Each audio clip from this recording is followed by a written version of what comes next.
ya se encuentra con nosotros, como lo dijimos, el ex procurador Luis Vargas Valdivia, que dicho sea de paso, yo recuerdo claramente que fue destituido por Alejandro Toledo cuando él empezó a hacer investigaciones incómodas. ¿Qué tal? ¿Cómo estás, Luis? Bien, Roxana, gracias por la invitación. ¿Por qué fue exactamente? Bueno, el año 2004 fue un año difícil, entre comillas, para el expresidente Toledo, porque empezamos denunciando a su ex jefe de seguridad, ¿te acuerdas? El señor, el doctor Almeida, que terminó preso y su asesor principal, que le dio cargos además así bien puntuales. Él fue el jefe, lo nombró como jefe del renovado, entre comillas, servicio de inteligencia. Claro. Y en esa actuación fue descubierto tratando de interferir en declaraciones de procesados vinculados al caso Fujimori y Montesinos. Fue denunciado, fue procesado y condenado a pena efectiva. Porque el que además luego Beto Ortiz tuvo que incluso abandonar el país tiempo después. Claro que sí, como no recordar. Denunciamos eso. También a sus hermanos, a sus sobrinos. Denunciamos a tanto a su hermana como al secretario general, a los representantes del partido por la fábrica de falsificación de firmas. ¿Te acordarás? Su hermana estuvo con arresto domiciliario casi un año aproximadamente. Y bueno, el 30 de noviembre de ese año fue ya la cereza que denunciamos a la señora Elian Carp, porque se le encontró que había utilizado una cuenta vinculada a una offshore, vinculada a Montesinos, pero también a su ex asesor legal y ex jefe de seguridad, Almeida.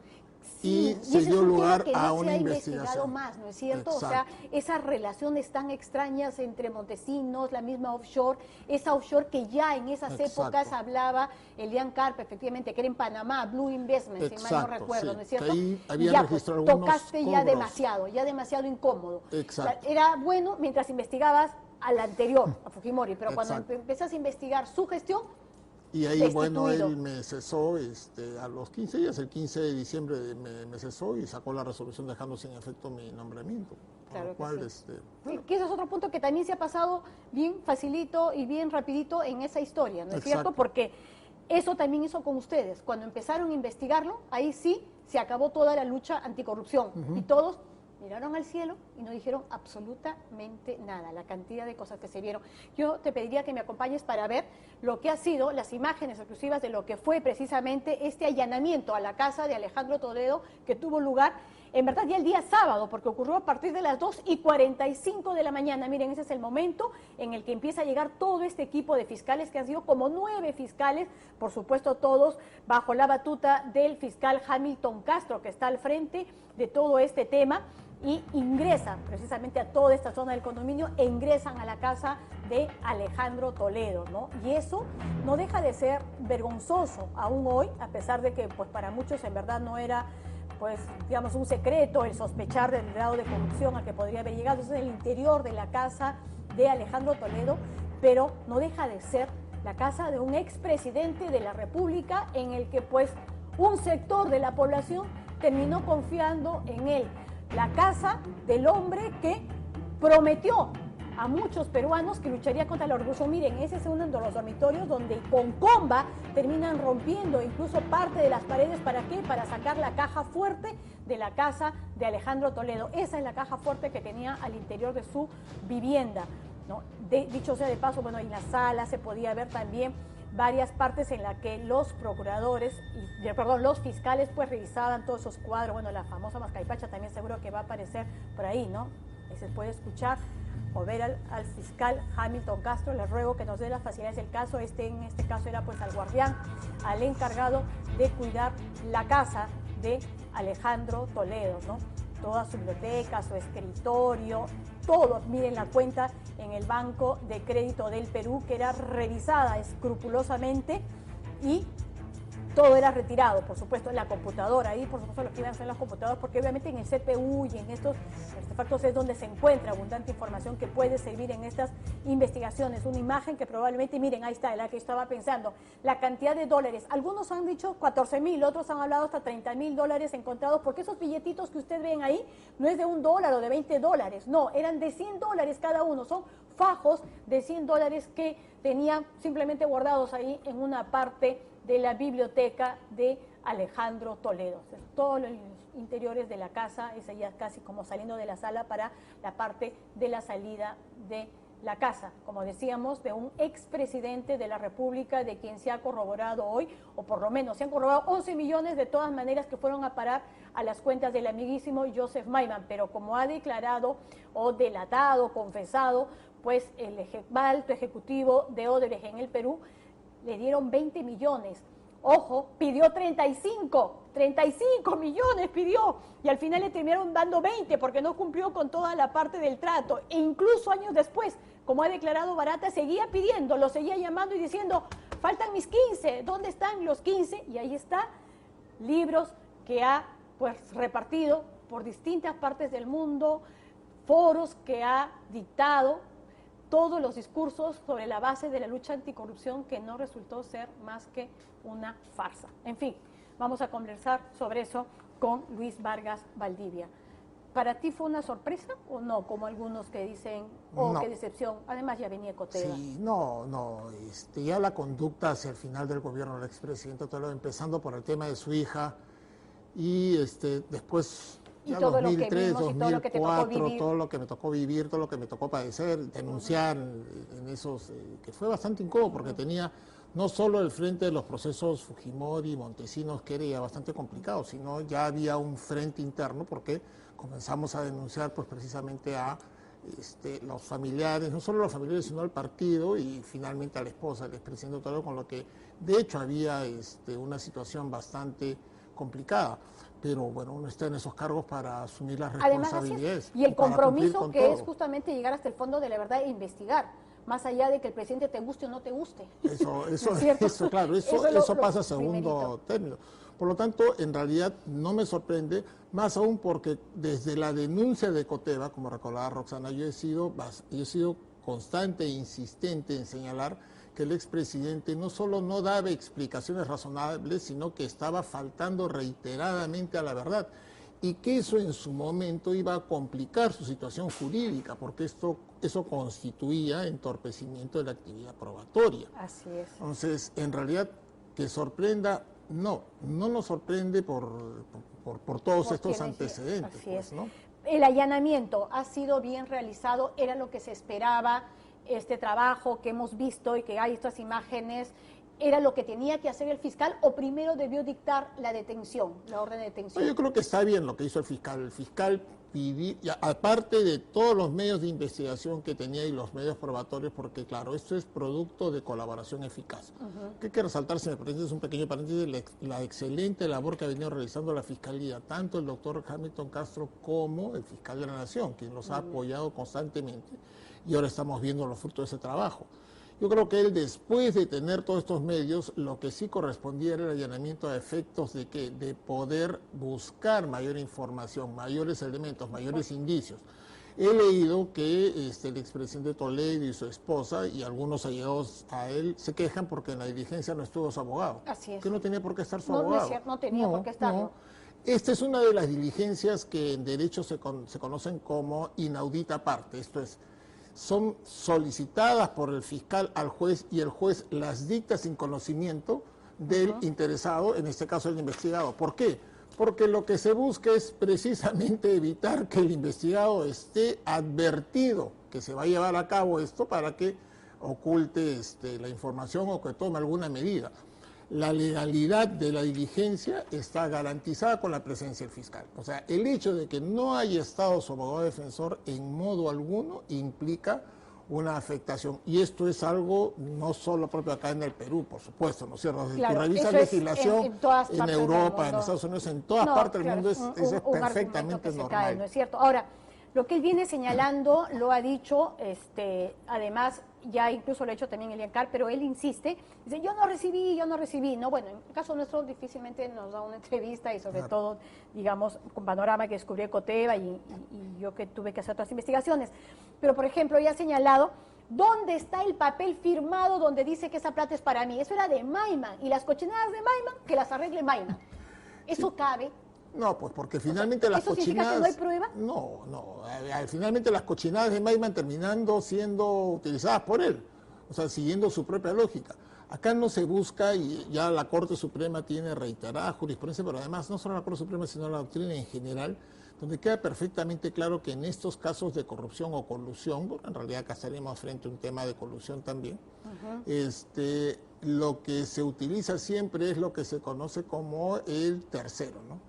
No actúa directamente si no se vale de terceros. Y en este caso lo que se ha valido son de empresas offshore. Claro. ¿No es cierto? Claro, hay la intervención de Maiman, pero todo coincide y esa es la ventaja, además de los medios probatorios entregados por Odebrecht y por Barata, que permiten hacer el seguimiento del dinero. Y aquí no interesa que él haya firmado no un documento. ¿Dónde está la prueba de que yo recibí ese dinero? La prueba está precisamente en los departamentos, en la casa y en las oficinas que adquirió, y en el desbalance patrimonial, y en el dinero que tiene y que no sabe cómo y no puede explicar su procedencia. Ahí está, precisamente. Claro, porque además con esa plata no solo se compró las casuarinas y se compró el edificio, la oficina de la Torre Omega, se pagó lo que quedaba de la hipoteca de la casa de Camacho y se pagó lo que quedaba de la casa de Puntasal.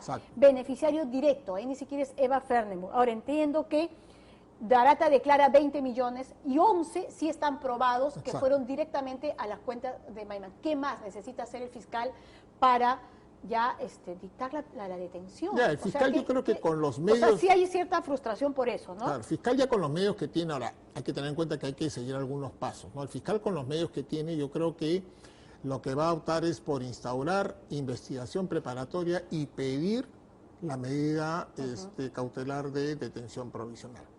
Yo creo que ya cabe esto. ¿Por qué?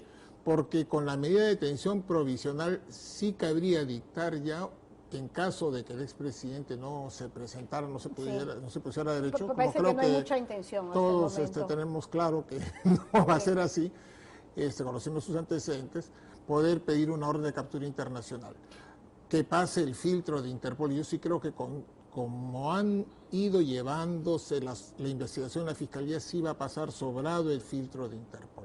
Ya no tiene abogados. No. El día que, horas antes del allanamiento de su casa, terminó el contrato que tenía con el estudio Valle Riestra. Si no presenta abogado de oficio. Abogado de oficio, claro, se le designará abogado de oficio una vez que se instaure la investigación preparatoria, creo que es lo que correspondería. Será citado, será notificado a efectos de que señale defensor, y de no hacerlo se le designará un defensor de oficio, igual que se hizo pues en su momento también, como recordarás, con Montesinos, que cuando llegó no tenía abogado. Exactamente el mismo trato se le va a dar. Exacto, porque lo que se busca es que los procesos superen el estándar mínimo internacional de validez. ¿Dónde tendría que ser recluido? Porque tampoco es que se le va a enviar al Lurigancho o a Piedras. Bueno, tenemos ya un centro penitenciario especial, ¿no? Habría que habilitar otra celda ahí, porque, a ver, es el SEREN, ¿cierto?, que existe ahí en la base de la Policía Nacional, se creó para albergar no solo al expresidente Fujimori, sino a funcionarios de su nivel, que pudieran en su momento llegar ahí. Claro, entonces lo más probable es que ironías de la vida, ¿no? Sí, pues. Ironías de la vida si termina compartiendo la celda con Alberto Fujimori. Israel, que es lo que muchos sospechan, que es ahí donde va a terminar recalando y aprovechando además pues que tiene nacionalidad belga, pero también israelí, claro. Elian Khan. ¿Cómo lo beneficia eso? ¿Qué tan seguro es para alguien que está así prófugo? Es difícil. Yo creo que es difícil que Israel finalmente opte por no entregarlo, ¿no? ¿Por qué? Porque si bien es cierto no tenemos un tratado de extradición con Israel y funciona acá lo que es la reciprocidad, como recordarás, hace un par de años hubo una solicitud de extradición de Israel al Perú por un ex juez que había fugado de Israel y se encontraba acá en el Perú, acusado de corrupción. Luego de un proceso de más de un año, finalmente este ex magistrado fue entregado a Israel y ya está en proceso en Israel. Con lo que el Perú tiene la ventaja de haber cumplido con ese supuesto de reciprocidad. Y además, en el contexto internacional, en un caso de esta magnitud, yo veo difícil que el gobierno de Israel se arriesgue, y de cualquier otro país se arriesgue, pero sobre todo el gobierno de Israel se arriesgue a ser sindicado como que está encubriendo a prófugos por delitos de esta magnitud. Sabes que la corrupción es uno de los delitos internacionales en los que existe consenso de persecución. Existe también la Convención de Naciones Unidas contra la Corrupción, que obliga a los estados a colaborar. Yo no creo que Israel finalmente termine acogiéndolo, ¿no? Yo creo que Israel va a entregarlo para evitar el escándalo internacional. Ahora, en este caso puntual, por ejemplo, en el de Alejandro Toledo, ¿por qué delito serían y cuántos años de cárcel? Porque me decían ahora para funcionarios, creo que puede ser de 8 o más. Claro. Pero cuando un policía es encontrado pidiendo un soborno, con los nuevos cambios que se han dado, tendría más años de prisión. O sea, si lo encuentran al policía pidiéndote 100 soles de coima, va más años de lo que le tocaría si se corrobora esto a Toledo. ¿Es así? Claro, el problema es que las normas se han ido endureciendo con posterioridad a estos hechos. Entonces, estas penas que son más graves no se pueden aplicar retroactivamente. Ajá, ¿no? Entonces... Porque esto sí es un principio internacional. Lo que le correspondería al expresidente Toledo en principio sería, sería procesado por los delitos de corrupción. Habrá que analizar si es posible también el delito de colusión, en los que él sí habría tenido algún tipo de participación o al menos negociación incompatible. No te olvides que a partir del año 2002-2003 ya en nuestro sistema legal las penas se suman, con lo cual al expresidente Toledo sí le alcanzaría esta sumatoria de penas, con lo que sí, definitivamente la pena sí, más de 8, sí, la pena va a ser alta, yo creo que la pena que se le va a imponer va a ser alta, pero la mayor sanción que se le va a imponer al expresidente Toledo es ser recordado en los libros de historia, en la historia del Perú, precisamente como un presidente corrupto, pues, ¿no? Sí, pues, ¿no? Otra, bueno, digamos, otra mancha negra en la historia republicana de nuestro Sí, país. pero mira, hay manchas y manchas, ¿no? Hay manchas vergonzosas creo yo, en los casos, y coincido, y sigo yo a muchos historiadores que nos señalan que hay marchas vergonzosas cuando se logra impunidad.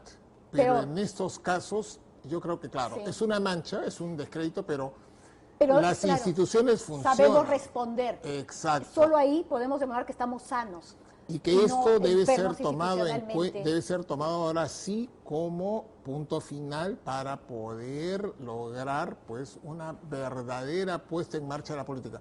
No olvidemos que el expresidente Toledo, cuando accedió al cargo, cuando asumió el cargo, recibió del expresidente Valentín Paniagua el informe de la Iniciativa Nacional Anticorrupción, con las políticas anticorrupción, ninguna de las cuales aplicó. Ya es tiempo que se aplique porque ninguno de los otros dos gobiernos que siguieron al expresidente Toledo la han puesto. Es tiempo ya de iniciar clara y firmemente un proceso de reordenamiento de nuestro país. Bueno, y por ahí estamos recién en el inicio. Faltan más delaciones, faltan más personajes, faltan más peces gordos. ¿El sistema de justicia peruano está preparado? Yo creo que sí. ¿Sí? Hay una serie, yo creo que el sistema de justicia peruano necesita urgentemente una reorganización. Comprendemos todo, Consejo Nacional de Magistratura sobre todo, Poder Judicial, Ministerio Público, la Policía Nacional, pero yo creo que la gran ventaja de tanto la Fiscalía como el Poder Judicial es el haber mantenido vigentes el subsistema anticorrupción, que sí se ha nutrido de fiscales que se han especializado en este tema y de jueces que han demostrado que sí conocen el nuevo Código Procesal y que son conscientes además de la responsabilidad histórica que tienen ellos en estos casos. Porque esto no solo es un caso jurídicamente complejo, no solo es un caso mediático, sino es un caso que será recordado por la historia y los jueces deben ser conscientes de eso. Bueno, en los próximos días, si no es mañana, se estará dando a conocer los nombres de quienes van a tener la Procuraduría SADCOC de parte de la Procuraduría General, ¿no? Ojalá estén a la altura tuya, Luis. No es ninguna pasada de mano. Bien, muchísimas gracias por haber estado con nosotros. Y nosotros nos vamos a una brevísima pausa comercial. Al regresar, no solamente hay estos huaicos de corrupción, sino también esos huaicos que están haciendo daño a prácticamente 10 regiones del país. Ya regresamos con eso y más en Panorama. Descubierto y en exclusiva las diversas coordinaciones hechas por el serbio David Kufaj para el envío de más de 2 toneladas de cocaína a Europa. Imágenes que no dejaban duda alguna de su estrecha vinculación con los más de 2.000 kilos de cocaína hallados en esta empresa exportadora de ATE. Sin embargo, pese a todas estas pruebas, un juez, increíblemente, lo dejó en libertad bajo comparecencia restringida.